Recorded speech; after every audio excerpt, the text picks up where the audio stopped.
6 नामांकित हॉटेल्सवर MIDC पोलिसांनी एकाच वेळी छापा टाकत मोठी कारवाई केली आहे।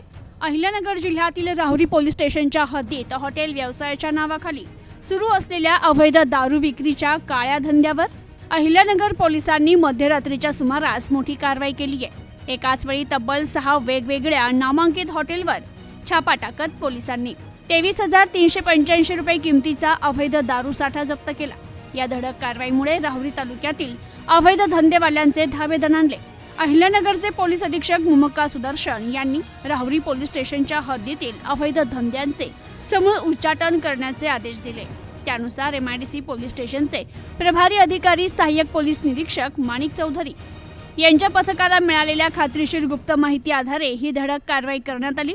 पोलिसांनी वेगवेगळ्या 6 ठिकाणी छापे टाकत 6 आरोपींना ताब्यात घेतलं असून त्यांच्याकडून देशी विदेशी कंपन्यांच्या दारूच्या बाटल्या जप्त केल्यात। राहुरी तालुक्यातील वांबोरी येथील हॉटेल ऋषिकेश येथे आरोपी तुषार सुगारे याच्या ताब्यातून 4,045 रुपयांचा मुद्देमाल जप्त केला, तर वांबोरीतील हॉटेल जगदंबा येथे आरोपी महेश साळुंके याच्याकडून 5,320 रुपयांची विदेशी दारू जप्त केली।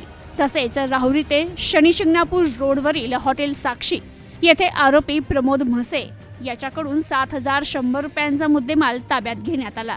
तसेच ब्राह्मणी येथील हॉटेल निसर्ग या ठिकाणी आरोपी राजेंद्र जाधव याच्याकडून 1,900 रुपयांची विदेशी दारू जप्त केली, तर मोकळ ओहळ येथील हॉटेल गुरुकृपा या ठिकाणी आरोपी सागर ससे याच्याकडून 2,710 रुपयांचा माल जप्त करण्यात आलाय। याचबरोबर ब्राह्मणी येथील हॉटेल शेतकरी या ठिकाणी आरोपी सूर्यभान तांदळे याच्याकडून 2,310 रुपयांचा माल पोलिसांनी जप्त केला।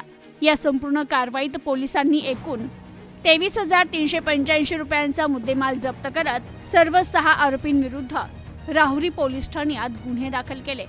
पुढील तपासासाठी आरोपींना राहुरी पोलिसांच्या ताब्यात देण्यात आले। Bureau report, news today 24, Rahuri, Ahilyanagar.